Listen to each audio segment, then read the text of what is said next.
ओमी वैद्य दिग्दर्शित आईच्या गावात मराठीत बोल हा चित्रपट 19 जानेवारी रोजी महाराष्ट्रात सर्वत्र रिलीज झाला आहे। या चित्रपटाचे दिग्दर्शन करण्यासोबतच ओमी पहिल्यांदाच मराठी चित्रपटात अभिनय देखील करताना दिसणार आहे। या चित्रपटात ओमी वैद्य सोबत संस्कृती बालगुडे, पार्थ भालेराव यांच्या महत्त्वाच्या भूमिका आहेत। तसंच इला भाटे, विद्याधर जोशी, उदय टिकेकर, अभिषेक देशमुख यांच्या व्यक्तिरेखा देखील महत्त्वाच्या भूमिका बजावत आहेत। ओमी वैद्यचे 3 इडियट मधील चतुर्य भूमिकेमुळे मोठं फॅन फॉलोइंग आहे, त्यामुळे त्याच्या या पहिल्या मराठी चित्रपटाविषयी अनेकांना उत्सुकता आहे। नुकताच मुंबईत सलीम आणि काही खास मराठी इन्फ्लुएन्सर्ससाठी या चित्रपटाचा प्रीमियर ठेवण्यात आला होता। चला जाणून घेऊया कोणी काय म्हटलंय ओमी वैद्यच्या आईच्या गावात मराठीत बोल या चित्रपटाविषयी। नमस्कार, माझं नाव पालवी कदम। मला ॲक्च्युली ओमी सरांबरोबर रीलसुद्धा करता आली, त्यामुळे पूर्ण टीमचे मी आभारी आहे। आणि स्पेशली मूवीबद्दल बोलायचं झालं तर त्यांचं हे पहिला चित्रपट आहे। खूप मजा आली, आम्हाला खूप आवडतं आहे त्यांचं प्रोनाउन्सिएशन, त्यांचं बोलणं आणि थ्रूआउट त्यांनी जे मराठी भाषेला ज्याप्रमाणे या मूवीमध्ये प्रेझेंट केलं आहे, I think that's very nice. आणि बेस्ट ऑफ लक टीम। आता इंटरवलपर्यंत we've enjoyed it, we've loved it, it has emotional touch, it has little romance and it's fun and specially it's very funny, so I had a lot of fun. Okay, my name is Saurav Thakur. So I am a creator. आत्तापर्यंत मी मध्यंतरपर्यंत movie बघितला आहे, खूप चांगलं वाटतं आहे। Actually सर्वात भारी चांगलं आहे की त्यांची जी मराठी जी ॲक्सेंट आहे ती खूप बघायला हसायला येते, म्हणजे कारण तो त्यांचा ओव्हरऑल एक्सपिरियन्स होता त्या मूवीचा, खूप बघायला भेटतो आहे आणि खूप चांगलं वाटतं बघायला। आणि ॲक्च्युली मी याच्यासोबत काम पण केलं आहे, आता जस्ट मी व्हिडिओ पण वगैरे बनवले, त्यांची प्रमोशनसाठी केलं होतं। सो मस्त माणूस आहे ॲक्च्युली, त्यांचं वे ऑफ टॉकिंग खूप चांगलं आहे, सो भारी वाटतं आहे। आणि त्यांना आता जे थिएटरवर बघायला अजून चांगली मजा येते। सो बेसिकली माझा एक ओव्हरऑल एक्सपिरियन्स चांगला होता आता बघण्याचा। थँक्यू।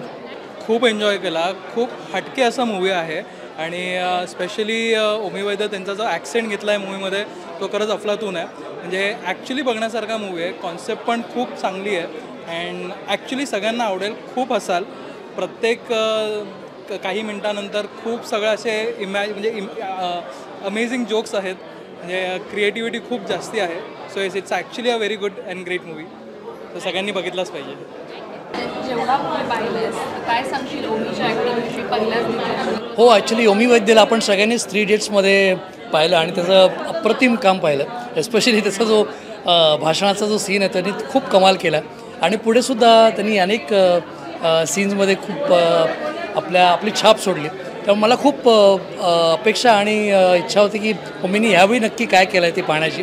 आणि जेव्हा आलो पहिल्यांदा आणि खूप छान स्टोरी आहे।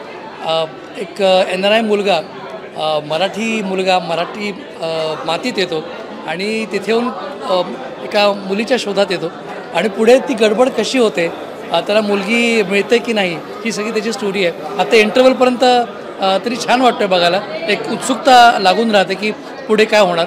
त्यामुळे कास्ट पण खूप चांगली आहे, ओमी आहे, संस्कृती आहे, पार्थ आहे, सुप्रिया विनोद आहेत, त्यामुळे कास्ट खूप छान आहे आणि बघायला मजा येते।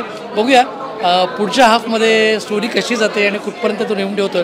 ओमीनी स्वतः डिरेक्ट केली आहे फिल्म आणि इट लुक्स गुड, त्याचा लुक खूप छान आला आहे आणि त्याचं काम पण उत्तम होतं आहे, कारण त्याच्या बोलण्यामधली जी गंमत आहे, जी मजा आहे ती सगळ्यांना अनुभवायला मिळते। आय होप की पुढचा पार्टसुद्धा चांगला असेल। Thank you so much. Firstly Hardy congratulations सगळ्या टीमला आईच्या गावात मराठीत बोलच्या, कारण आज फिल्म रिलीज होते आणि खूप वेगळ्या विषयाचा इंटरेस्टिंग असा म्हणजे सिनेमा आहे हा, कारण त्याच्यात होणारी मजा, भाषेने होणारे काही गमतीदार किस्से हे खूप इंटरेस्टिंग आणि एंगेजिंग असे फिल्म वाटले। आत्ता मी इंटरवलपर्यंतचे पाहिले ती आणि नक्कीच तो इंटरेस्ट बिल्ड झाला आहे आता सेकंड हाफमध्ये काय होतं यासाठी। आणि आय एम हॅपी की I am a part of this film. तू नवीशी तू हवीशी हे अविनाश विश्वजित यांचं फार सुंदर रोमॅन्टिक सॉन्ग मला या फिल्मसाठी गायला मिळालं आणि आमची अविनाश विश्वजित बरोबरची केमिस्ट्री पुन्हा एकदा वी कुड work for a film. So I am very happy आणि फिल्म इंटरेस्टिंग आहे, सगळ्यांनी नक्की बघा। हलकं फुलकं जे आपल्याला फिल्म पाहिजे असते ना, की आपले सगळे स्ट्रेसेस बाजूला ठेवून जेव्हा माणूस थिएटरमध्ये येतो त्याला तो हलकं फुलकं करेल अशीच फिल्म आहे। सो ओमी वैद्य सगळंच कास्ट म्हणजे संस्कृती आहे सगळ्यांनाच मी शुभेच्छा देतो आणि सगळ्यांनी फिल्म बघा थिएटर्समध्ये जाऊन असं जरूर सांगेन. थँक्यू.